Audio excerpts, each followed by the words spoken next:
of this crisis situation, okay, what people are looking is liquidity.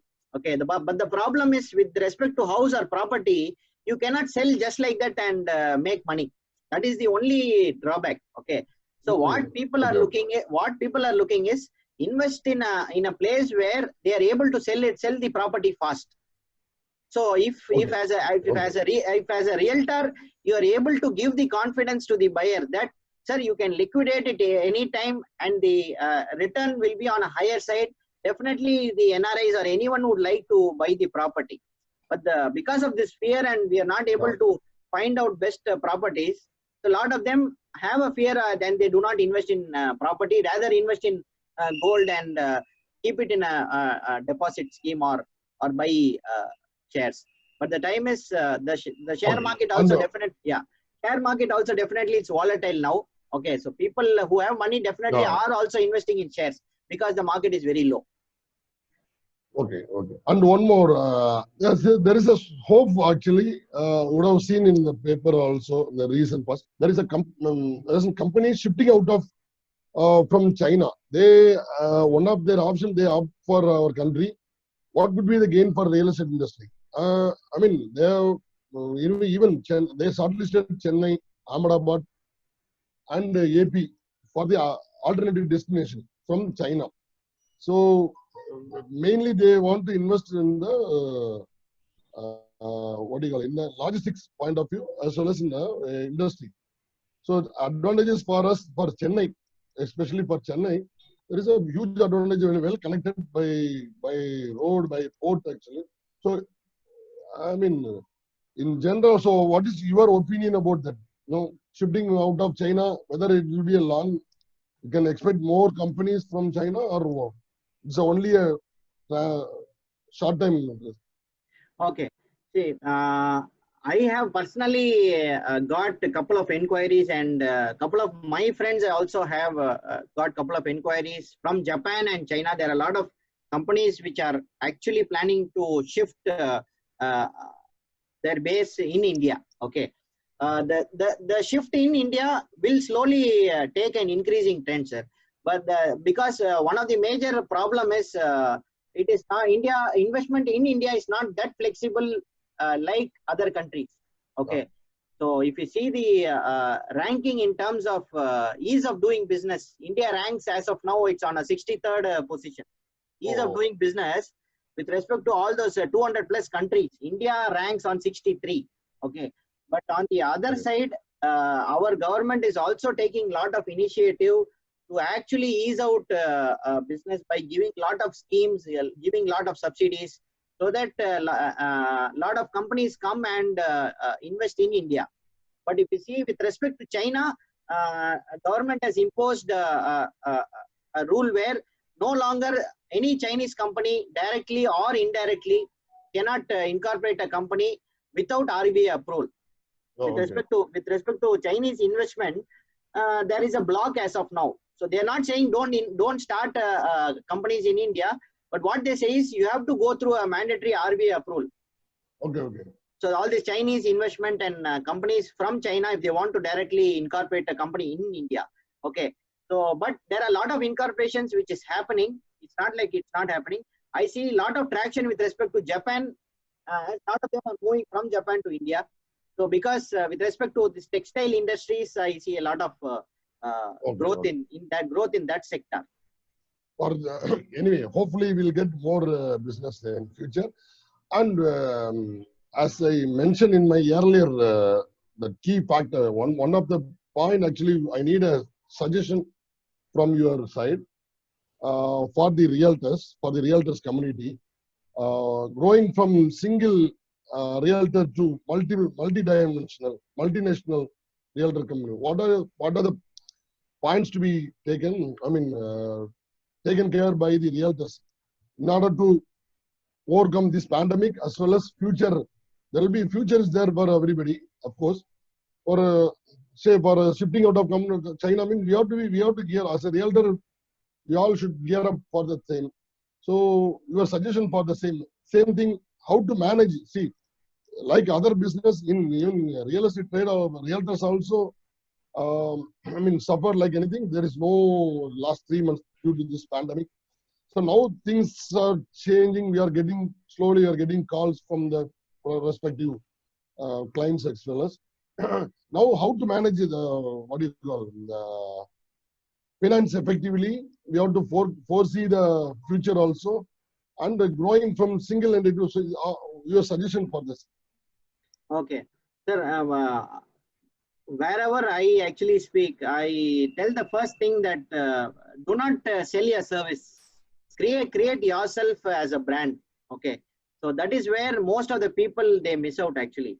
So they only keep selling and promoting their services, but they don't actually focus on creating a brand for their company. Okay, so that is where if you see all this CBRE, all this JLL, Cushman and Wakefield, and all other these companies, why they are actually on top? Reason is not just because they are international or something like that. Indian companies are not growing that fast, or they do not have that systems and process in place. Okay, so if you see what is required for you to grow from a single realtor to a MNC is first is your knowledge updation. So as a realtor, definitely you have to be well equipped with what is happening in and around your city first. And it's not just limited with city. People are looking for realtors who have a pan-India presence or knowledge, where they can come to you and you are able to help them grow a pan-India. Okay, so as a realtor, you have to slowly focus on not just focusing in your area or your say Annanagar or say Kodambakam, nothing like that. So you have to be having knowledge upgradation with respect to what is happening, what are the new trends. So if suppose you are doing only leasing, okay, you will also have to check on. You have to be have a knowledge on warehousing. So if you have a knowledge on warehousing, say yes, you are right, absolutely right. Okay, so there is something called green building. Okay, so how many people know in depth about green building? If you ask, there are very few people. Okay, and there's something about smart cities. Okay, so like that, there are a lot of things happening. As a realtor, if you are equipped and updated, and if you keep sharing what you have got, that will actually build your brand. Okay, and you may be doing a lot of services, but you should be a subject matter expert in one field. Okay. So yes, of course. There is a lot of vertical in real estate. There is no doubt about it. You can't be a master in all the vertical. You have to focus single.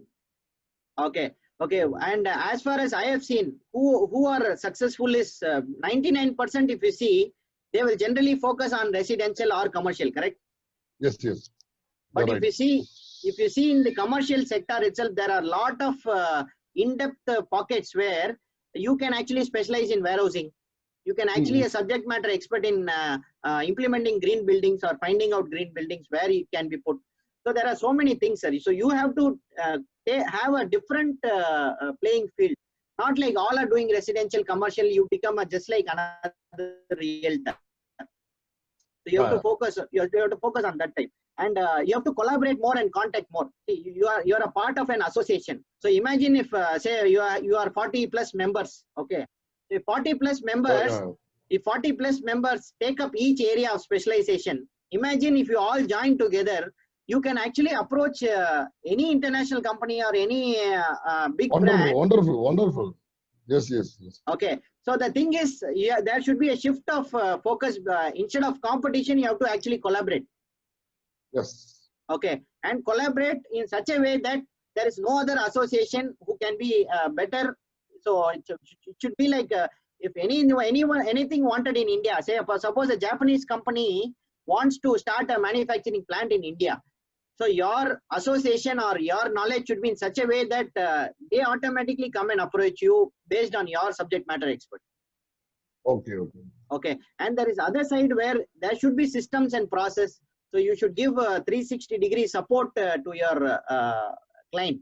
So it's not like you get a request, you sell the property and just go.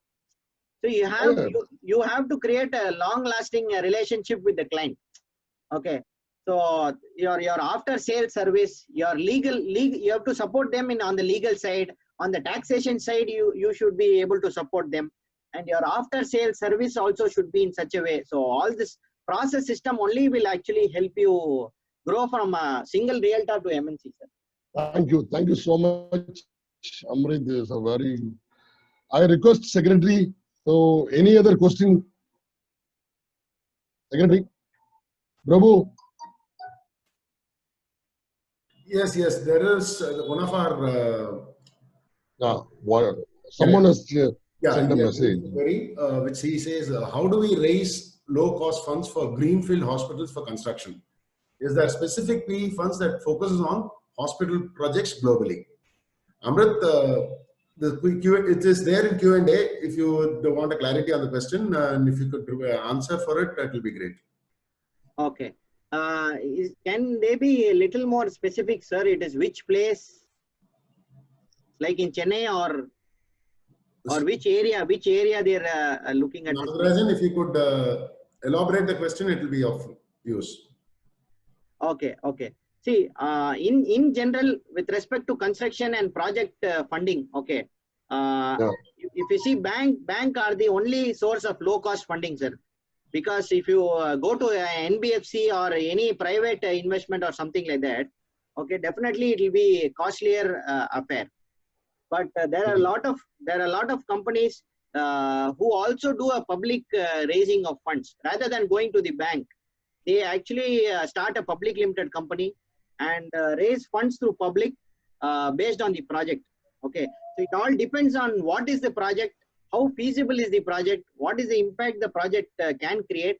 Accordingly, the funding matters. Okay. And with respect to government schemes, there are a lot of schemes where the government is giving subsidy for up to 25% to 50% on the cost of the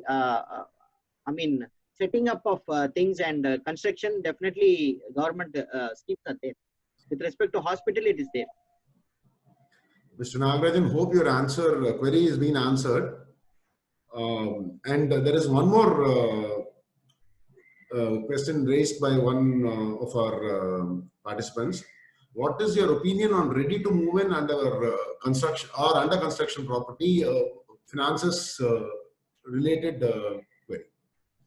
What is your opinion on ready to move in or under construction? I mean, Soumya Santosh, if you can be more, specific on your question, it will be easy.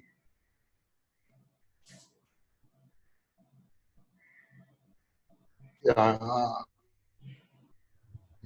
See, actually, ready to move in or under construction? Yes. Okay. What is the question, sir? It's from which side? It's from the builder side or? No, from the buyer side. I think so. Soumya, I think she is not a realtor. I don't think so. Maybe from buyer perspective, they would have asked. She would have asked for the buyer perspective. Buyer perspective. They mentioned buyer perspective. Oh.